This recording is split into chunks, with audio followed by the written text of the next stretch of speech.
हरे हरे राम राम राम हरे हरे। ओम नमो भगवते वासुदेवाय। ओम नमो भगवते वासुदेवाय। ओम नमो भगवते वासुदेवाय। ओम अज्ञानतिमिरन्धस्य ज्ञानाञ्जनशलाकया चक्षुरुन्मिलितं येन तस्मै श्रीगुरवे नमः। नमो ओम विष्णुपादाय कृष्णप्रेष्ठाय भूतले श्रीमते भक्तिवेदान्त स्वामिनिति नामिने। नमस्ते सरस्वती देवे गौरवाणी प्रचारिणे निर्विशेष शून्यवादी पाश्चात्य देशतारिणे। जय श्री कृष्ण चैतन्य प्रभु नित्यानंद श्री अद्वैत गदाधर शिवासदि गौर भक्त वृंद। हरे कृष्णा कृष्णा कृष्णा हरे हरे। हरे Ram Ram Ram Hare Hare. Hare Krishna. So I welcome all the devotees who have joined this morning from Bengaluru. Thanks to Murli Shyam Prabhu for coordinating this morning class.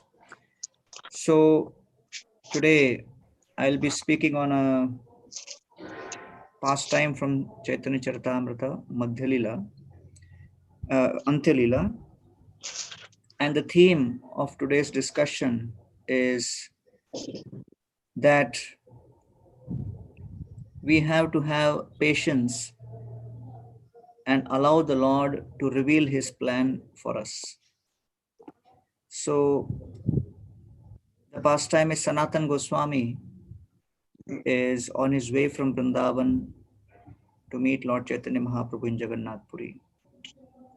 Lord Chaitanya Mahaprabhu took sannyas on Makar Sankranti of 1510, and just after that he traveled across to South India for 2 years, came back to Puri. Then he was discussing with devotees how he wants to go to Vrindavan. But the devotees did not give him permission for another 2 years, and then in 1514, Mahaprabhu decided to go to Vrindavan via Bengal. He goes to Bengal.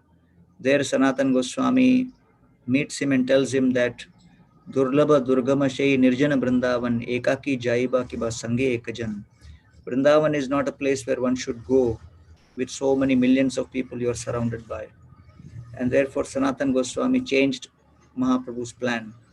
Mahaprabhu comes back to Jagannath Puri just before Rath Yatra of 1515.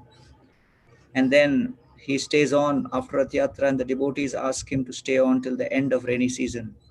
And on the Vijay Dashami of 1515, Mahaprabhu travels to Vrindavan via Jharikand forest along with his associate, which has been given by all the devotees in Jagannath Puri, Balabhadra Bhattacharya. And Mahaprabhu, he tells Balabhadra Bhattacharya, कृपार समुद्र दीने हीने दयामय कृष्ण कृपा विना कौन सुख नहीं होए. That generally people in this world become disturbed when their plans are disturbed. But I realize that the source of all happiness is when we align our plans with Krishna's plans. And therefore, Sanatana Mukhe Krishna Ama Shikhaila. That through Sanatan Goswami, Krishna has taught me that your original plan of going via Bengal with all the devotees is not proper. You better go via Jharikand forest. And therefore, I have accepted this as Krishna's plan, O Balabhadra, and I am very much grateful to you for bringing me here. And with that, Lord Chaitanya Mahaprabhu enters Vrindavan on the Kartik Purnima of 1515, the last day of Kartik. Then Mahaprabhu spends 2 months in Vrindavan, and then Balabhadra Bhattacharya becomes very disturbed by the thousands of people who are giving invitations to Mahaprabhu. Mahaprabhu would stay, in on Vishram Ghat and at Akrur Ghat, and from Akrur Ghat, Mahaprabhu would go every day to Imlitala and do his chanting. And then by the time he would come in the afternoon, thousands of people would be gathered at Akrur Ghat to have his darshan, and everybody would be inviting him for lunch. And by seeing this, Balabhadra Bhattacharya became very disturbed, and he tells Mahaprabhu that Pratah Kale Loka Aise Tomare na paye Loka More Matha Khaye. That people come in the morning searching for you, when they don't find you, they eat my head. And therefore, Udvigna Hoila Pran Sahite na pari. My mind has become very disturbed. So Balabhadra Bhattacharya is in direct association of Lord Chaitanya Mahaprabhu. He is with bliss personified. He is with compassion personified. He is serving him directly, personally, every single moment. But Balabhadra Bhattacharya's mind is filled with anxiety. And therefore, just being physically present right next to the Lord does not guarantee any kind of joy or pleasure unless one's mind and one's plans and thoughts are aligned with the Lord's. And therefore, Lord Chaitanya Mahaprabhu was at different level of experiencing Vrindavan, and Balabhadra Bhattacharya could not match it. He very honestly said, I cannot handle this. And therefore, Lord Chaitanya Mahaprabhu, although Yadyapi Prabhur यद्यपि वृंदावन छाड़ी नाही प्रभुर मन भक्त इच्छा पूरिते कहे मधुर वचन. Lord Chaitanya Mahaprabhu had no desire to leave Vrindavan, but still he left Vrindavan. For what purpose? Bhakta Ichha Purite, to please and to serve the desire of the devotee. So therefore, this is a recurring theme which comes in Chaitanya Charitamrita, that Lord Chaitanya Mahaprabhu's desire to enter Vrindavan was the one which inspired him to take sannyas. So from 1510, January 14th onwards, Mahaprabhu wanted to actually settle in Vrindavan. But his mother, Sachimata, then, Lord Chaitanya Mahaprabhu on the way to Vrindavan, as soon as he took sannyas, Nityanand Prabhu diverted him to Shantipur.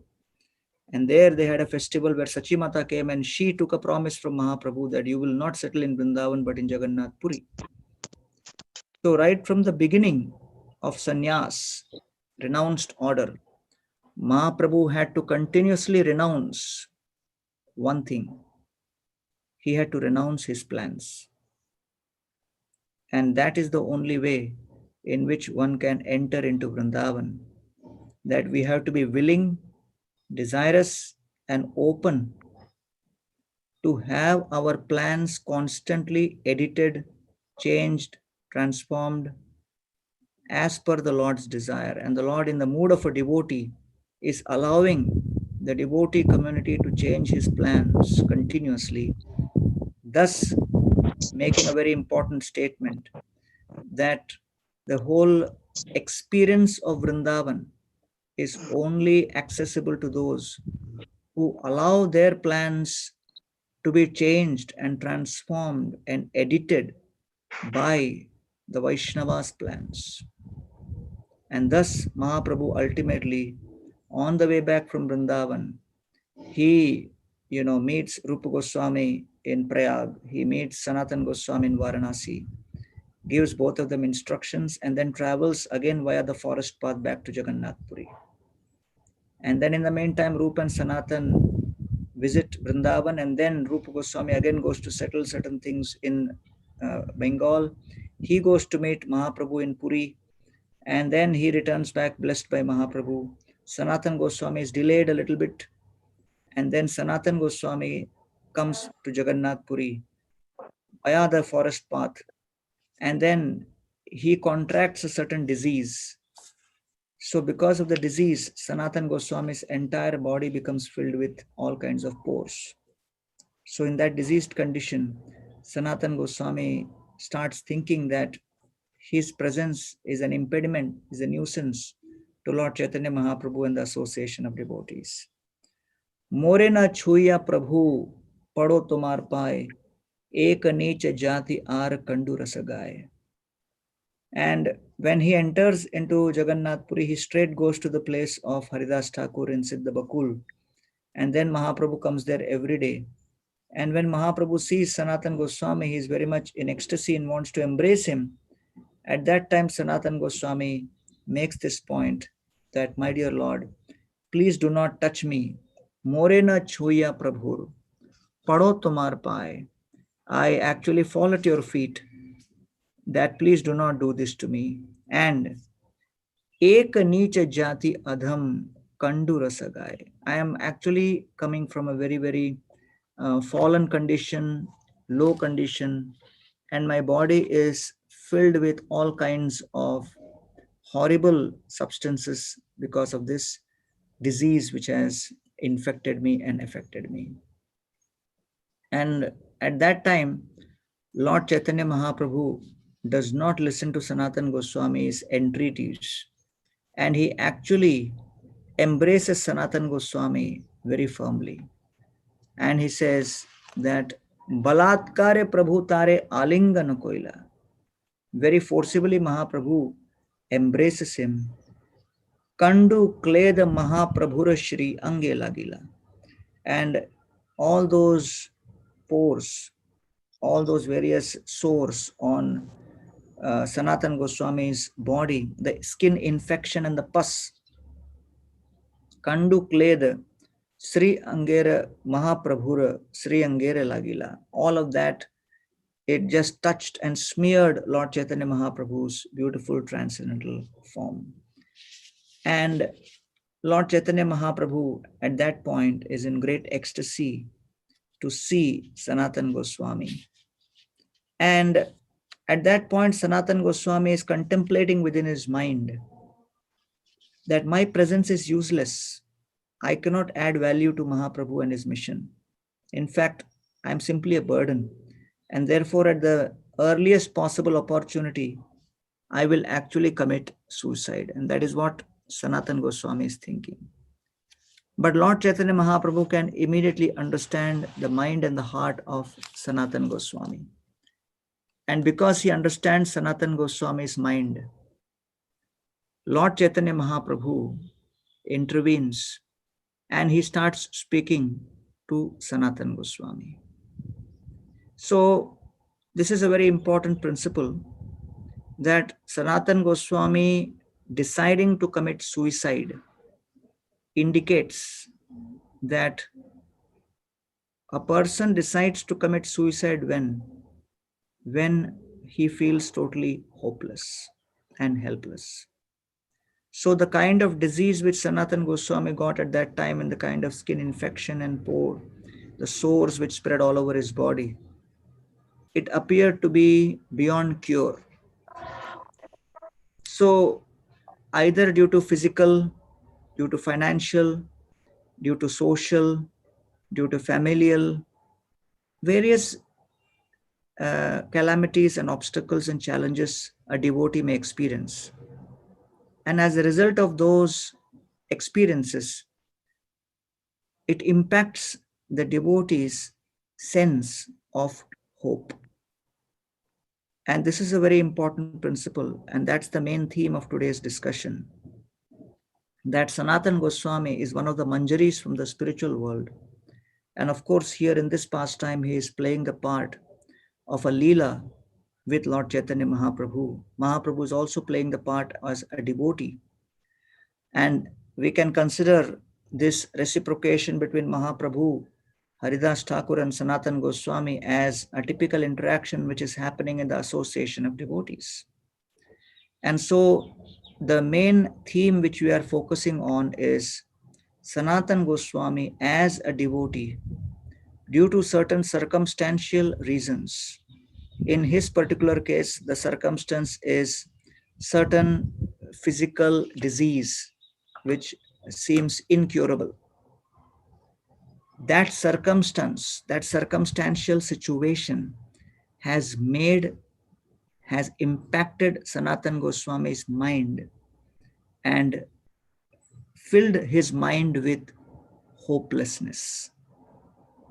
And this is a very crucial theme to address, that basically when Krishna appeared to Vasudeva and Devaki, Krishna appeared after Vasudeva had lost 6 sons. When a person loses one son, he becomes quite hopeless. I was giving a talk many years ago in Chandigarh.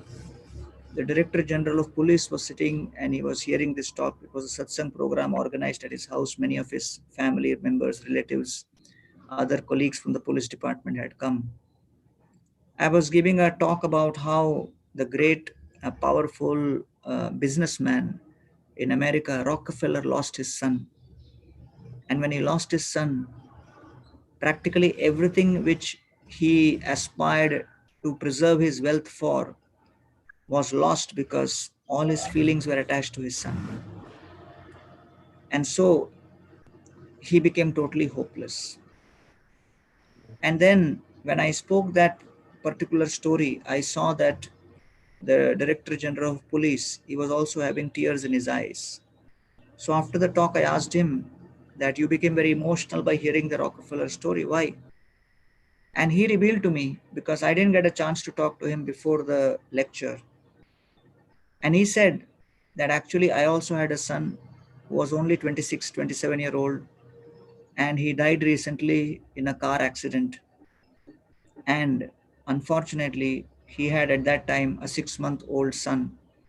Now that son is 3 years old. We have not had the guts to tell the son that your father is dead. He thinks I, the grandfather, am the actual father. And therefore, we are only fearing that moment when he becomes old enough to understand that we have bluffed for so many years. And so we just do not know how to break that bad news. So therefore, even in the Chitraketu pastime of the sixth canto, we see this, that loss of son is one of the greatest pain one can experience in one's whole life. And so Vasudev experienced loss of not just one son, but he experienced loss of 6 sons. And in spite of losing the 6 sons, he lost his son, he lost his, kingdom, he lost his freedom, he lost the ability to protect his wife and give her a proper place. With, in spite of all of these losses, there was one thing which Vasudev did not lose, and that was Vasudev did not lose hope. And therefore, Vasudev's heart was filled with hope. And ta Krishna vahe Vasudeva agate swayam vyavartanta yatha tamorave. At that time, when Krishna told Vasudeva after his birth that please pick me up and take me to Gokul, he had no idea how he will do it. But he just had faith in Krishna's words. And then he just picked up Krishna, the shackles opened, the jail doors opened, the Yamuna parted, and he could do it. So therefore, many times we wonder that what is the purpose why we build temples? What is the purpose why the Vaishnava Satsang exists? What is the greatest asset which a Vaishnava Satsang can actually give to the world? So if you go to a hospital, you get medicine. You go to a bookstore, you get books. If you go to, a restaurant, you get food. If you go to a cinema theater, you get to see entertainment. If you go to a police station, you get to address your injustices with respect to crime. So what do you get when you come to a Vaishnav Satsang? What is a Vaishnav Satsang supposed to give to the world? It is hope. And therefore, Asha or hope is the most powerful asset which is distributed in the association of devotees. We come together with devotees, hear and chant the glories of Krishna to get a few drops of that hope whenever we come together. And therefore, just like a hospital exists to give hope, a Vaishnava's hospital exists to give health, a Vaishnava Satsanga is existing to give hope. And so it is the duty of each and every devotee in that satsanga to experience hope in the grace of Krishna, in the intervention of Krishna in one's life. and share that hope with others.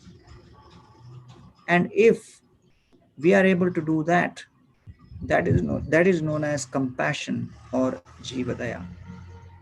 And therefore, Mahaprabhu, he gave us this 3-point formula, Name Ruchi, that we first have to taste Krishna's hope in the form of his holy name. Once we experience that taste, then the second thing we must do is we must try to serve those who give us that hope, the Vaishnavas. And then that is known as Vaishnava Seva. So when we serve those who are the beacon lights of hope, who are the originators and who are the order, who are actually the persons who carry hope within their hearts, such devotees, when we serve them, when we please them, by that Vaishnava Seva, when they are pleased, they bless us. And when they give us blessings, then we can actually experience hope in our life. And that hope is no longer a theoretical concept, but it becomes a practical experience. And then when we are inundated with that experience, we want to share that hope with others. And we want to distribute it because we are overflowing with a complete transformation in our heart. And that is known as Jivadaya. So Name Ruchi, Vaishnav Seva, and Jivadaya, all these three are the most important pillars of Lord Chaitanya Mahaprabhu's mission. But it is all centered around how we actually experience the asset of hope in Krishna consciousness. And therefore, if a hospital, just like, 1 week ago, one of our devotees in Pune who was initiated lady, and she suddenly got jaundice. And for 3 days, the husband and her parents were trying to get her admitted to a hospital in Pune. But unfortunately, all the hospitals were full with corona patients, and they just would not accept her admission. And unfortunately, then she left her body. She's only 35 years old. She survived by only a 7-year-old daughter. And the husband is devastated. He's also initiated devotee. And the entire family is devastated because that institution, which is supposed to give hope in terms of health, the hospital, was just not equipped to be able to accommodate their earnest cry for receiving that hope, receiving some good health. And ultimately, we could see the effect. So a hospital which is supposed to give health, when that hospital closes its doors, then it becomes an extremely hopeless condition. Similarly, a devotee comes to a Vaishnava association, to a temple, seeking hope. And therefore, if the Vaishnava satsang closes the door on such a devotee or does not reciprocate with the devotee's expectation of receiving hope and encouragement, and through our words, through our dealings, through our actions, through our behavior, we actually make a devotee feel totally hopeless, then that is basically the worst kind of experience someone can go through, because he has come to a place expecting to drink water and there is no water supply. So the person will feel totally parched and thirsty. So therefore, Lord Chaitanya Mahaprabhu through this pastime is revealing that feelings of hopelessness, dejection, helplessness, they come like waves in a devotee's life, in his heart. So one should not think that just because one is devotee, just because one has heard the philosophy, and just because one is coming from a very self-confident, powerful background, successful background, one will not need encouragement and hope. Sanatan Goswami background is he was the ex-prime minister. So he had political influence, he had political experience. And in fact, he was the one given charge of controlling and administering the entire kingdom. So here is a person who has experienced control and success. He has experienced wealth. He has experienced self-confidence. He has experienced scholarship in form of all scriptures he has studied. And he has experienced personal association of Mahaprabhu and receiving over the 21st to the 25th chapter of Madhya Leela is nothing but Sanatan Shiksha. 4 to 5 chapters of Madhya Leela are dedicated to Mahaprabhu directly speaking philosophy to Sanatan Goswami. With all of these assets, one may think a person like Sanatan Goswami will never need any kind of help, any kind of care, any kind of support or encouragement, because his track record and his CV and his service description and so many years of his background reveals that he was really at the top. But that is the beauty. Mahaprabhu wants to reveal that if the philosophy, if the process, if the holy name by itself could take care without any other touch of the devotees, then there was no need for this Vaishnava Sangha. But the Vaishnava Sangha is needed because each one of us, at whatever situation we are in Krishna consciousness, whether we are beginners, intermediate, or we have spent more than 2 to 3 decades in ISKCON and Krishna consciousness, everybody without fail needs encouragement. Everybody without fail needs support. Everybody without fail needs care. Everybody without fail needs to hear the same philosophy from someone else's mouth. Just like a doctor at times when he is sick needs to get the same medicine which he has prescribed to 1,000,000 people from another doctor. Like that, the great scholar Sanatan Goswami, at this moment of feeling discouraged and dejected, needs to hear words of encouragement from Lord Chaitanya Mahaprabhu. Bhakti vina Krishna kabhu nahe premodaya, prema vina Krishna prapti anya hoite noye. So Mahaprabhu says, O Sanatan, just consider my words. So Mahaprabhu knows Sanatan Goswami wants to commit suicide out of hopelessness. But Mahaprabhu is not directly saying like that. He is beginning the conversation indirectly. And he says that, Sanatan, do you know what is the means to get Krishna, to get prema? That bhakti vina Krishna karabhu nahi premoda. You cannot get prema unto Krishna without bhakti. And do you know that prema vina, without prema, Krishna prapti, you cannot get Krishna anya hoite nai. So only through bhakti you can get prema. Only through prema you can get Krishna. And therefore it is said in the Shastras, O Sanatan, Dehatyagadi dharma patak karan sadhaka na paetate Krishnera charan. And Mahaprabhu just says that it is not possible to get Krishna. It is not possible to get Krishna by committing suicide, by giving up one's body. And therefore, Lord Chaitanya Mahaprabhu says that the only way to attain Krishna is through the sincere practice of the process of Krishna consciousness. And what is that?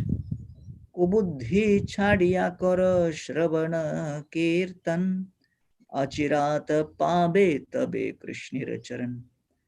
You give up your speculation, kubuddhi, give up your plans. When you are emotionally disturbed, at that time you should not be making your own plans. When you're emotionally disturbed, you should first work on stabilizing yourself and getting support from other devotees to somehow come back to normal. Kubuddhi chhadiya kara shravana kirtan. You engage in shravan and kirtan. So, whatever may be the nature of your problem, the first solution is number one, do not speculate. Number two, you engage in shravan and kirtan, and you hear about how great devotees in history have experienced those challenges and problems and vipatti, how they responded in those calamities, not how they reacted. So, therefore, Sanatan learned the art of responding to calamities, not reacting in a knee jerk fashion. Achirat pabe tabe Krishnera charan.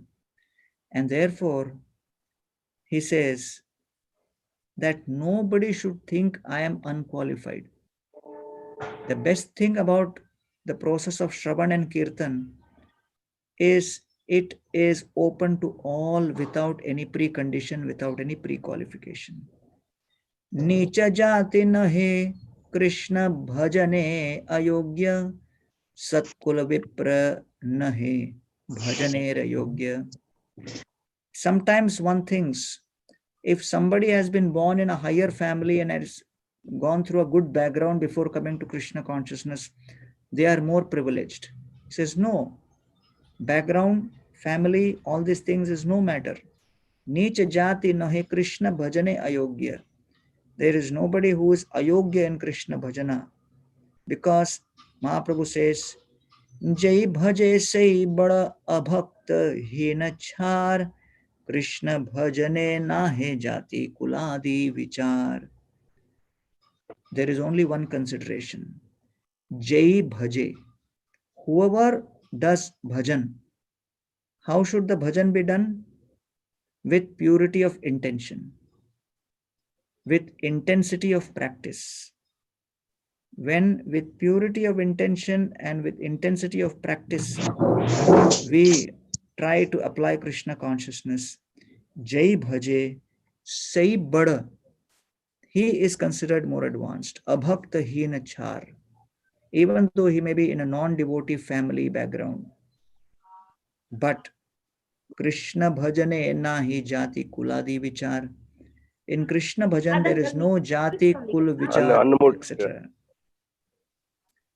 So therefore, there is only one consideration: how sincerely you practice Krishna consciousness. So the sincerity of practice, the purity of intention, the intensity, these are the things which make the difference. And therefore it says, Dinera adhika daya kore bhagavan kulina pandita dhanair badabhagyavan. Lord Chaitanya Mahaprabhu is telling Sanatan Goswami that Lord Krishna is Diner Adhika Daya Kore. He becomes more pleased to those who are already feeling deen, who are actually feeling hopeless about their material condition. It is actually a qualification. If you think that I'm useless, to think that I'm useless is a symptom of humility. And therefore, there is a huge difference between humility and inferiority complex.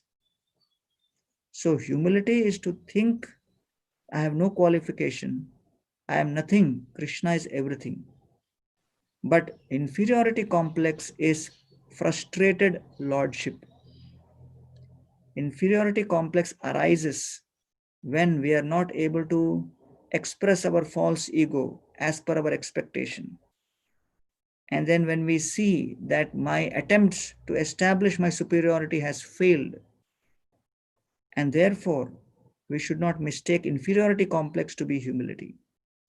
And so, Dinere adhik daya kore Bhagavan kulina pandit dhanir bada bhagyavan, bada abhiman. So he says that actually if someone is born in high family, is very much wealthy, has all got good skills, then kulina dhanir pandit bada abhiman, there are opportunities for that person to become proud.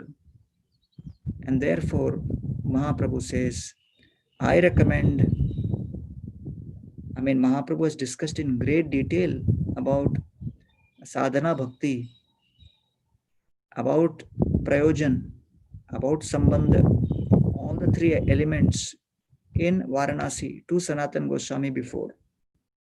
But if just one conversation was sufficient to keep us going for our whole life, it is like saying that one meal is sufficient to take care of you for full life. Why do you need 3 times a day meal every day on an ongoing basis?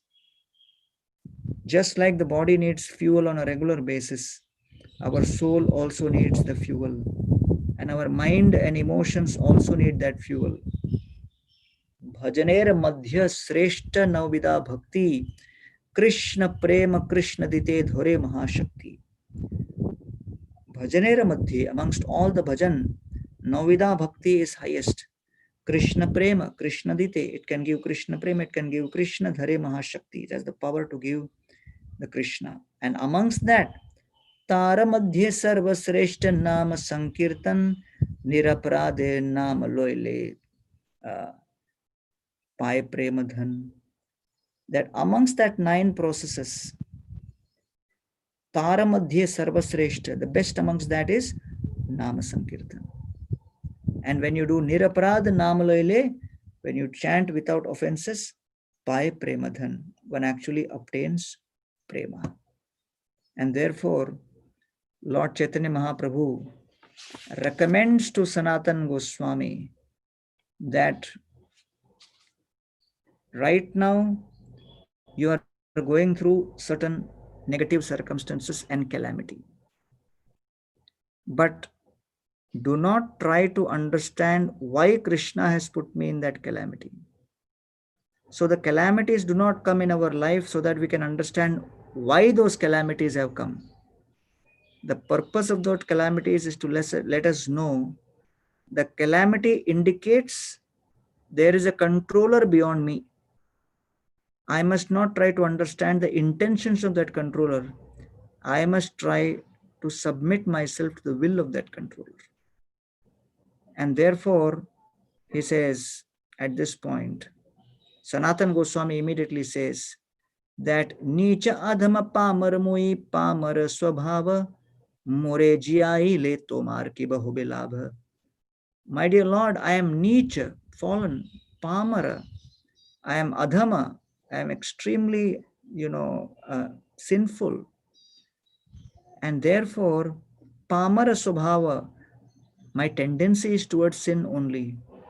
More jiaile, if you make me survive, tomar ki bahobe labha, what benefit will be for your mission if you keep a sinful man like me alive? So some of us, while going through various crises in life, at a personal level, at a social level, at an institutional level, we may go through episodes of feeling hopeless and helpless like this, thinking that I'm so fallen and I'm filled with so many negativities that I cannot do any benefit to this mission. So to think like that should be considered as something which can happen in our lives. But how we should react and respond when that happens is important. So at that time, Mahaprabhu responds. Because when a person himself is feeling hopeless and helpless and feeling useless, it is the duty of the association of devotees to make that particular suffering devotee feel valued, feel that his individual presence Although he is 1 by 10,000, the tip of a hair, his presence, his bhakti, and his contributions to the mission are highly valued. That only a third party can do, that only another devotee can do.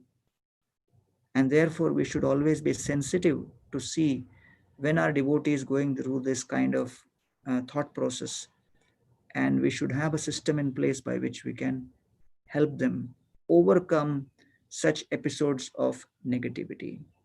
And Mahaprabhu tells Sanatan, Prabhu kahe tomar deha mor nij dhan, tumi more koriyache atma samarpan. O Sanatan, your body is actually my property and you have already surrendered to me.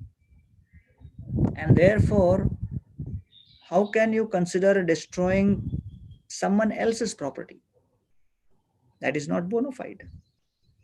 This also brings us to the point that this body belongs to Krishna, and those who have taken initiation or those who are already in the process of chanting 16 rounds, in the process of getting initiated, we have already committed ourselves to Mahaprabhu's mission, which means now this body belongs to Lord Chaitanya, which also means that in the process of practice of Krishna consciousness, you cannot neglect your physical needs.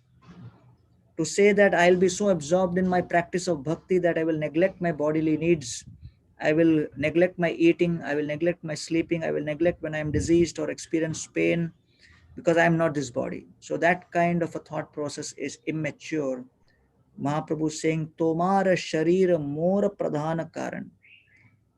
Mahaprabhu is aspiring to use each and every one of our bodies, our skills, our contributions in his mission. And therefore, we should take good care of this body and good care of those connected to this body, like our family members. And therefore, Mahaprabhu now reveals to Sanatan, Bhakta Bhakti Krishna Prema Tatvera Nirdhara Vaishnavera Kritya Ara Vaishnava Achara. Actually, through you, I want to establish the truth of Bhakti, Bhakta, Krishna Prema, and Vaishnavera Kritya, how the Vaishnavas' duties, Vaishnava Achar, and their behavior. Along with these 5 things, I also want you to become instrumental in Krishna Bhakti, Krishna Prema, Seva Pravartan, Lupta Tirtha Uddhara Ar Vairagya Shikshan. And 6th, I want you to establish how to perform Krishna Bhakti. Krishna Prema Seva Pravartan, I want you to establish temples which will become place where Krishna Prema is generated. So just like you go to a sugarcane juice wala, why? Because that sugarcane juice wala has the machine by which the sugarcane juice which is within the sugarcane can be brought out. So when we visit a temple, so temple is supposed to be a place which will squeeze out the Krishna Prema hidden within our heart. So it is like a Krishna Prema Seva Pravartan. We get engaged in Seva in a temple so that the Krishna Prema within our heart, that nectar comes out. Lupta Tirtha Uddhar, Ar Vairagya Shikshan. And O Sanatan, you have to establish the glory of Vrindavan as a holy place of Krishna's pastimes. You have to excavate all holy places because people are not aware that Krishna performed pastimes in Vrindavan, because after Mahmud of Ghazni's attack, Vrindavan got totally demolished and no trace of Krishna's presence was there at that time. And Mahaprabhu very much wanted to re-establish Vrindavan. So in the period from 1000 AD to 1500 AD, Vrindavan became totally decrepit. It became totally erased from the map. And nobody was even aware that there is connection of Vrindavan to Krishna. So therefore, in that period, just like Columbus discovered America, like that Mahaprabhu is called by certain scholars as the Columbus of Vrindavan.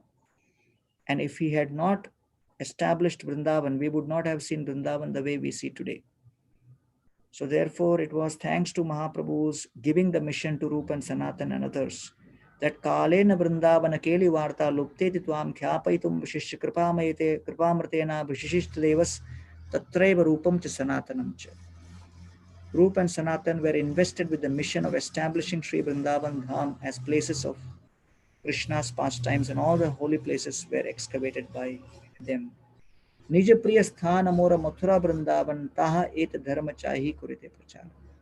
That actually my dear place is Vrindavan. I want to establish bhakti there, but Matar Agyay Ami Basi Nila Chale.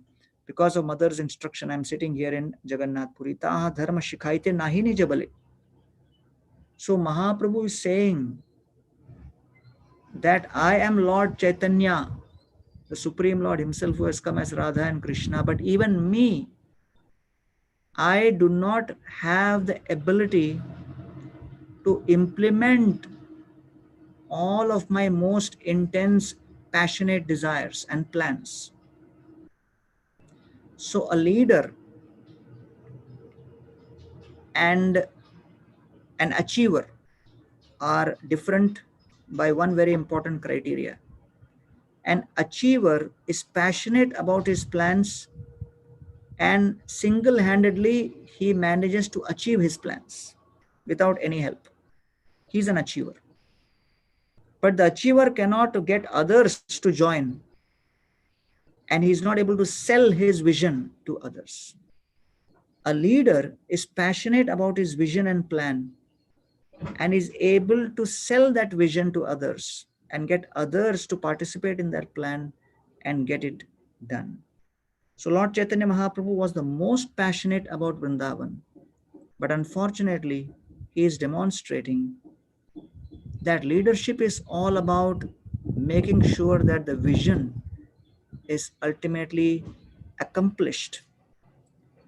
I may not personally be able to do it, although I may be the one most passionate about that vision. So we should not be in anxiety thinking that the onus of execution wholly lies upon me only as a leader. No, we have to find the right people who can get it done and delegate it and make sure that they are invested in that vision, and we support and encourage and inspire. And therefore, Mahaprabhu gets the credit of being the visionary behind that excavation and re-establishment of Vrindavan. And the 6 Goswamis get the credit for actually executing that vision.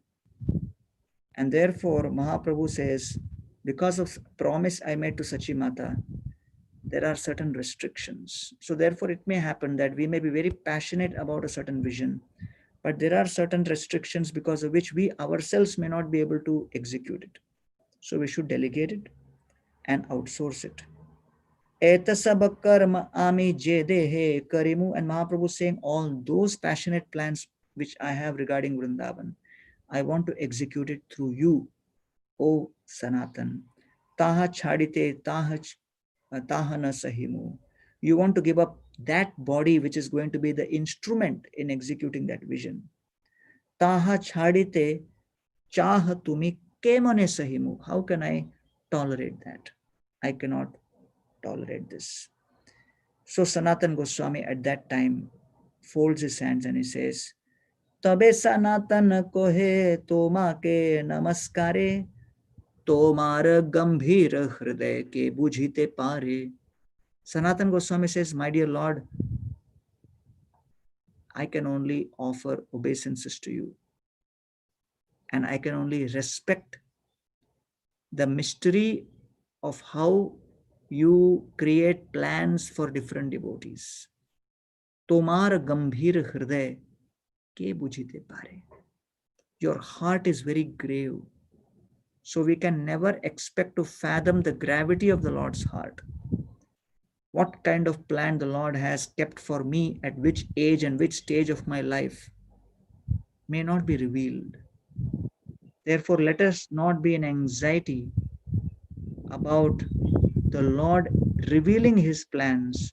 Let us be in anxiety about us reciprocating with the Lord every moment, whatever comes in our life, and gradually become instrument to allow the Lord to reveal his plans to us. And for that we need utsaha, nishchayat and dhairyat, enthusiasm, confidence and patience. And therefore Sanatan Goswami is actually representing such a devotee who now has faith that yes, Mahaprabhu has a plan for me. And yes, he had already told me, but just a certain circumstance diverted my attention and I lost confidence about that vision of Mahaprabhu, thinking that I am useless. But now I feel encouraged. I want to dedicate myself to Mahaprabhu's mission in Vrindavan. So just imagine if Sanatan Goswami had not met Mahaprabhu and Mahaprabhu had not managed to inspire him, would we have seen Vrindavan the way it is today? So see the impact of one devotee being encouraged and inspired when that devotee is in a hopeless state. The course of history can change. So we should not consider a devotee who is going through a downside wave in their spiritual life as useless or ready to be rejected because he is dejected. So many times in devotee association, we consider dejected devotees as worthy of being rejected. No, when a devotee is dejected, then they should be given more care, more attention. Just like when the parents have children, one child may be academically excellent, another child may not be academically excellent. That doesn't mean the parents love one child more than the other. They take care of all their children as a part of their duty. And therefore, we may go through these episodes of dejection, but the association comes to our rescue. So this is basically the theme which I wanted to discuss with you today morning. And I can see that Varada Krishna Prabhu is also there. Thank you very much for inviting me, Varada Krishna Prabhu. And now I open the floor for any questions and comments. The questions are in chat box. Can you read it, or should I read it for you? Yeah, you can choose whatever you want to read and you can present it. You can go sequentially. Yeah, you can decide. Yeah. Can you answer sequentially? Yeah. You read it. You read so that everybody hears. Everybody may not go to the chat box. Yeah, you read it out aloud. Surnath Prabhu has asked the question. Hare Krishna Prabhu, how can we recognize that our unsatisfaction is due to not serving the Lord properly or not able to fulfill my false ego? Yeah, that's a very good question. And, so Prabhupada has given us many things. He has given us deities, temples. He has given us books, right? And all of them are very important for us in different aspects of our Krishna consciousness. But when we go through challenging situations and self-doubts, just like Arjuna went, so he needed a personal guidance of Krishna. So like that, we also need, when we go through these kind of questions, we need the guidance of devotees who knows us well, who knows us very closely, and they can understand where these questions are and doubts are coming from, and then they will be able to intervene and help us, because these are the times when we need devotees' help. So when you are getting these kind of doubts, you should approach not a devotee who has no relation with you, but you have to approach a devotee who knows you for some time and has a fair idea about your background and your tendencies and your where your intimate motives arise from, and such a person will be able to help you. Okay. Yeah, thank you. The second question from Mallikarjun Prabhu. Yeah. Prabhu, you mentioned that Balabhadra Bhattacharya is feeling anxious even though he is personally with Mahaprabhu. Is Yes. Balabhadra Bhattacharya's anxiety for Mahaprabhu not similar to anxiety of Mother Yashoda for Krishna? Thank you for the class and sharing very nice points, Prabhu. Yes. So Balabhadra Bhattacharya is discussing with one more devotee that Mahaprabhu is jumping into the Yamuna, jumping here and there, and he may hurt himself. And I am also in anxiety, unable to manage this whole thing. So, yes, many times when we are practicing Krishna consciousness, devotees come with very sincere intentions.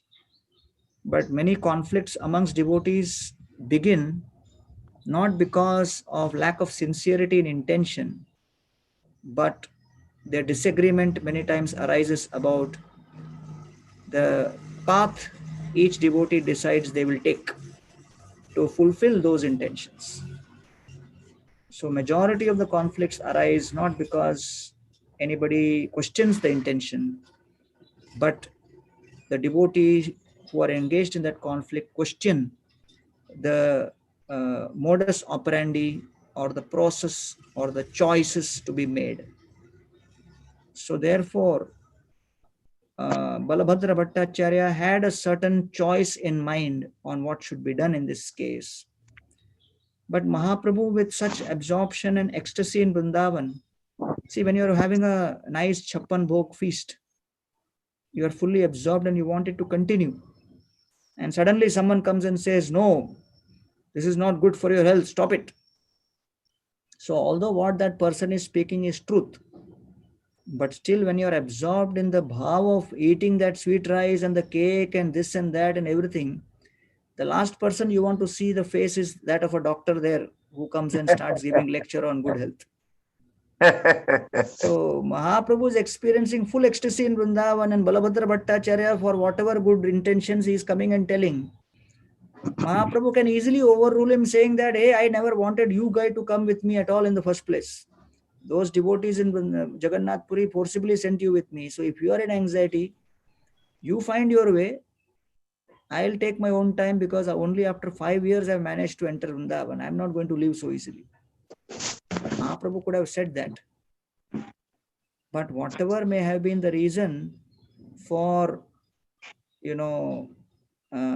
the anxiety of Balabhadra Bhattacharya, Mahaprabhu respected that and agreed to submit to that, just thus proving that we have to respect the devotee's desire. And then Mahaprabhu therefore then went ahead. And therefore, when Mahaprabhu at the end of his pastimes in Gambhira says, Trinadapi Sunichena, Taroriva Sahishnuna, Amanena Manadena Kirtaniya Sadahari. So Mahaprabhu has a solid track record of demonstrating through his pastimes this kind of behavior and dealing. And therefore, what you're saying is true, that yes, the concern was genuine, but still, many times our conflicts also begin when somebody expresses a genuine concern only, but still we have a different way of approaching that genuine concern. And so the differences in the approaches creates that conflict. Yeah, next question.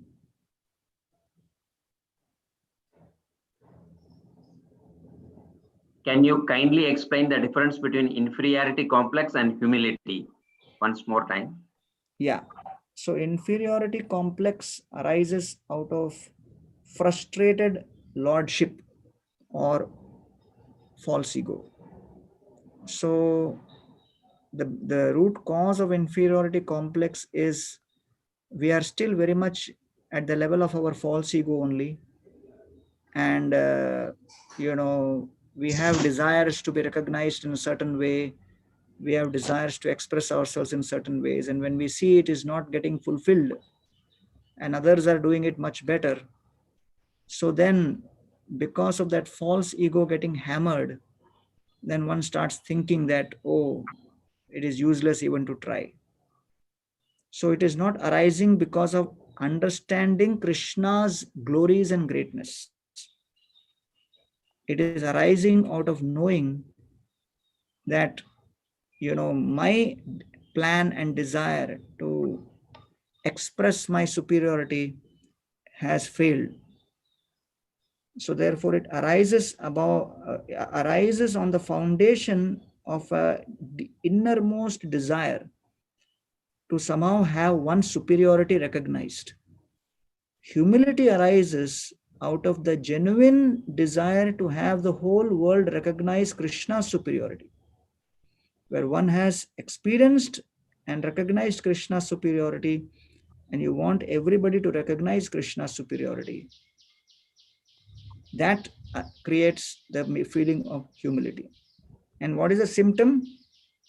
The typical symptom in inferiority complex is experience of envy, and the experience in humility will be devoid of any envy.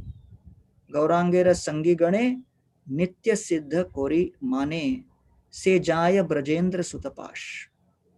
That one who recognizes Mahaprabhu's associates, Nitya Siddha Kori Mane, Mahaprabhu's associates to be Nitya Siddha devotees, just by accepting that, Se Jaya Brajendra Sutapash, one will go to Lord Krishna without fail.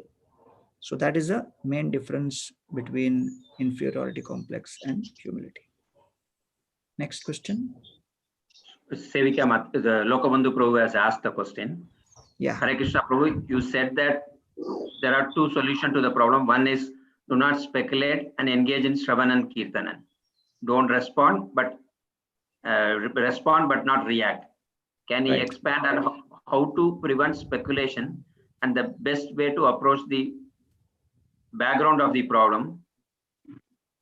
Right. So the best way to avoid what is the difference between? Yeah. What is the difference between responding to the calamity and not reacting to it? Yeah. So basically, when our practice of Krishna consciousness is not very stable, then we do not develop the habit of dependence on Krishna, and we start depending on our own, mind and senses. It is a difference between Durvasa Muni's response and Ambarish Maharaj's response. So Durvasa Muni reacted and he depended on his own skills, whereas Ambarish Maharaj responded and depended on Krishna. So therefore, that can happen when you have a steady practice of chanting, studying Srila Prabhupada's books. And one of the biggest needs of ISKCON today is to encourage and inspire our Grahastha congregation to intensify their practice of Krishna consciousness. In 1977, 99.99% of ISKCON was within the temple's buildings of ISKCON. And because they were residing within the temple complex of ISKCON, they were going through the morning program and all those other regular activities, and they were not having any other business apart from the direct Krishna consciousness. From 1977 till 2020, the scenario has changed for the good, but along with that, we also have to change. 99.99% of ISKCON devotees today, they are congregation based. They live in their homes. They have their own occupations. They are actually the major contributors and supporters to ISKCON's presence by participating in the programs and by contributing financially and by helping by organizing various activities. So when we go through the Back to Godhead list of the various temples, addresses which is given in BTG, those addresses and those buildings, they carry only 0.1% of ISKCON's human resource. 99.99% of ISKCON's human resource is today living in their homes. So when we say that ISKCON has to progress, that ISKCON has to advance, ISKCON can only progress not on the basis of political power, financial power, strategic power, organizational power. The fundamental foundation for the progress for ISKCON has to be spiritual power. Because if all the other powers are there and spiritual power is not there, nothing will get done in a spiritual situation. It's a spiritual mission. So because mission is spiritual, so if you have alternative current, then that engine also needs to be tuned in such a way that it can work on AC power. If it is DC power only available, then you have to find an engine which can work on DC power. Like that, a spiritual organization can only sustain and grow based on spiritual power. Prabhupada had spiritual power, and he started with spiritual power based on Harinam, based on his Bhagavatam, and all through his life's pastimes, Prabhupada never ever had a single night where he did not spend quality 5 to 6 hours with Bhagavatam. So that part of Prabhupada's day is not much spoken about. But we should not forget that apart from the organization and management and the various other financial things which Prabhupada took care of very well, all of that was on the basis of Prabhupada's uncompromising spiritual potency. And therefore, in today's ISKCON, we find that we have distributed in the last 50 years 50 crore Bhagavad Gitas and books, 500 million books we have distributed. And we may have approximately 2 lakh initiated devotees across the world of ISKCON all over the world.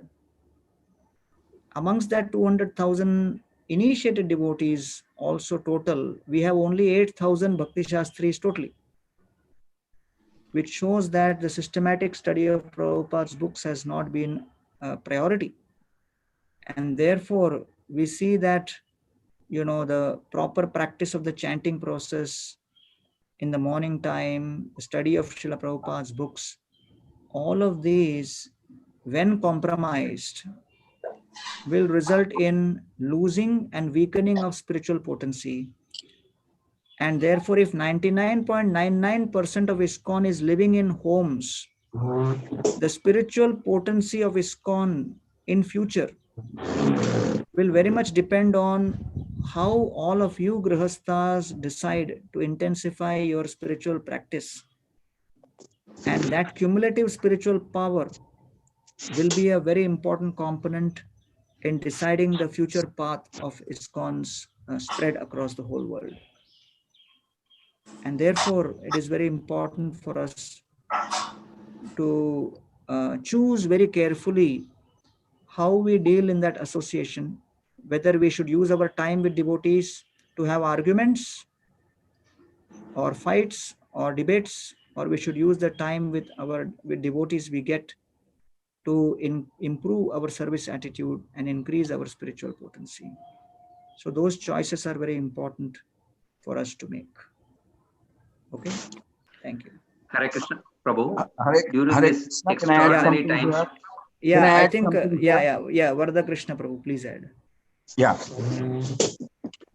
I think Gurang Prabhu said something very profound and very of great importance.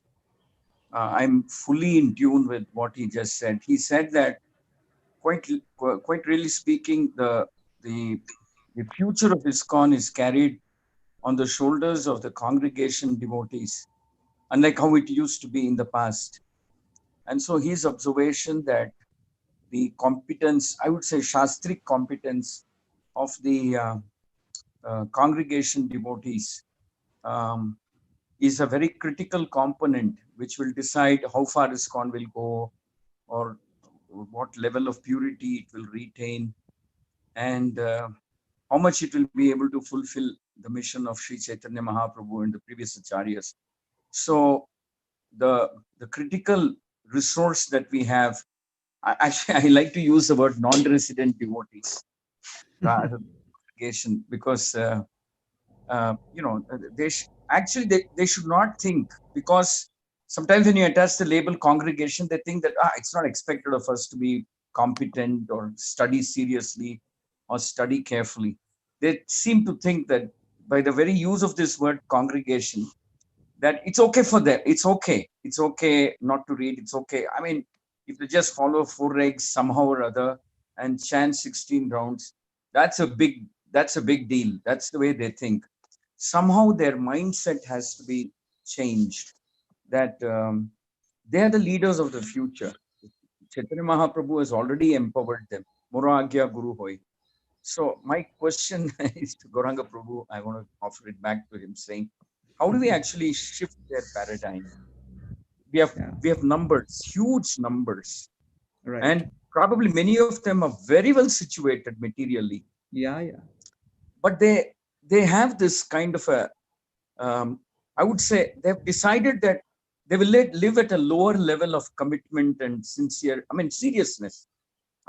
I mean, it's not probably right to say they're not sincere, but because we call them congregation, we refer to them of congregation or whatever. I don't know where the problem is. They've decided that it's okay to lead a non-serious life. How do we actually get them to change that paradigm? Yeah, I think to begin with, we have to kind of empower more and more of those devotees so that they feel that they are also party to various things happening in the temple. And then second thing is, as far as the shastric education, one area which we have worked upon and we are going to launch in the next few days is, currently there are lots of Bhakti Shastris, Bhakti Vaibhav, and various other Bhakti Shastris and other kinds of certificate courses of ISKCON, certified courses of ISKCON happening on various online platforms, but they're all spread out and nobody really knows.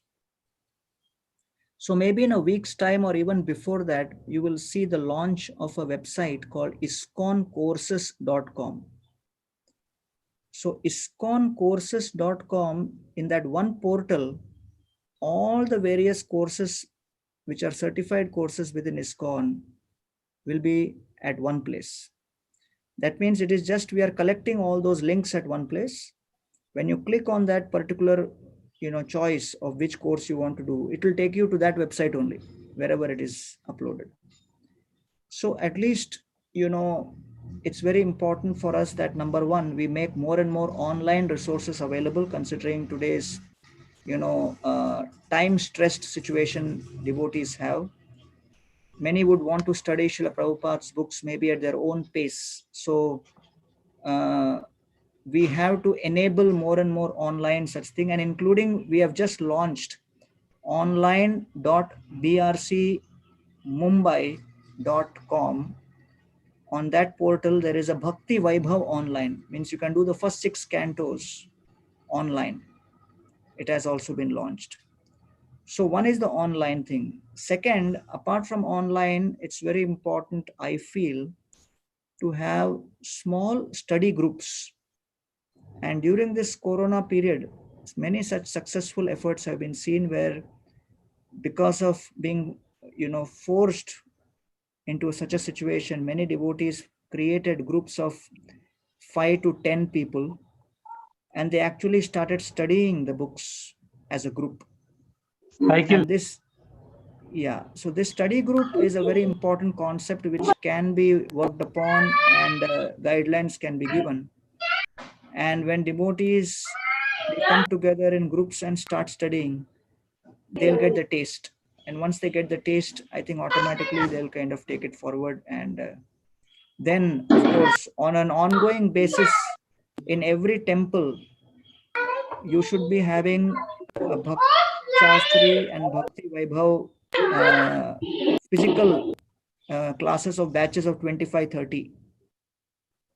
Once, of course, the lockdown period is over and all. But that is something which we did a lot in Maharashtra.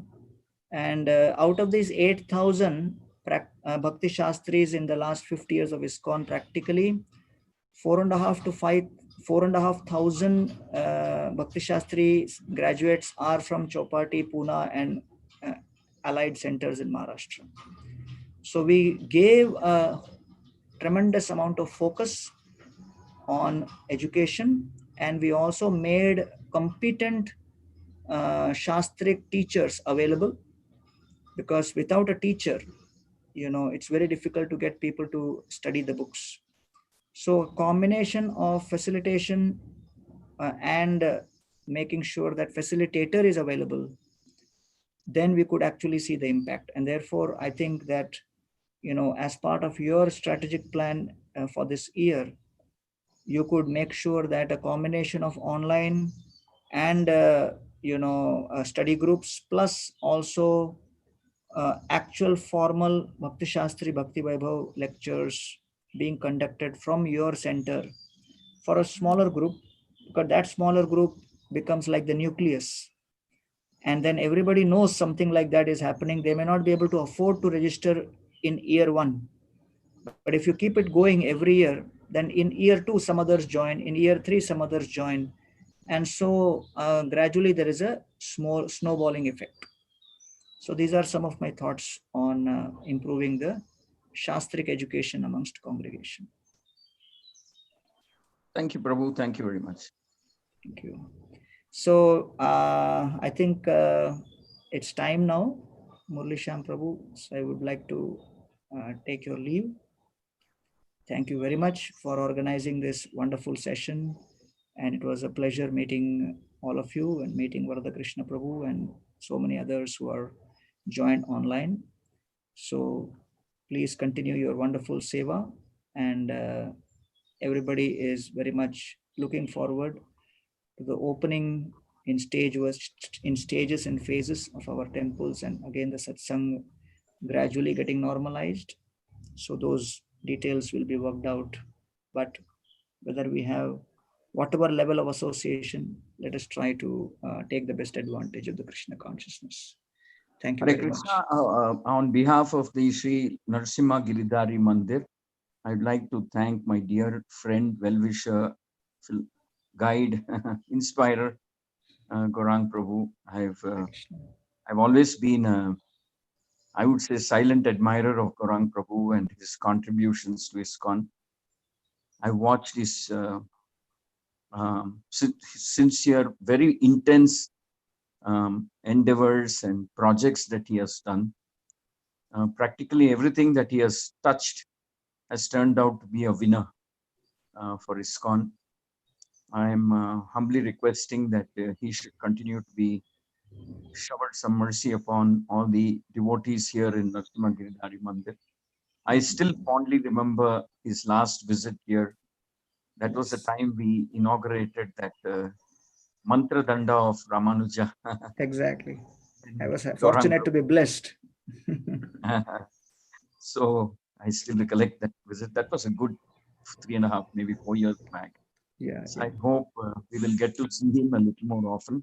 Definitely. But on behalf of all of you, let me offer a very heartfelt prayer to Sri Gandharvika Giridhari, Sri Chaitanya Mahaprabhu, and Sarva Vigna Vinashaka Bhakta Vatsala Nrsingadev, that they should bless Sri Gaurang Prabhu with a long life, good health, and more success in his efforts to please his Guru and Guru Parampara, Sri Chaitanya Mahaprabhu and Srila Prabhupada. So we wish him heartily on this occasion. Thank you so much. Definitely, once again, request him that, well, coming here would be the best. But when that doesn't work out, at least once in a while, we could collaborate like this on this Zoom media. So Prabhu, please accept our obeisances. Thank you. And our hearty wishes for you. Thank you so much. Thank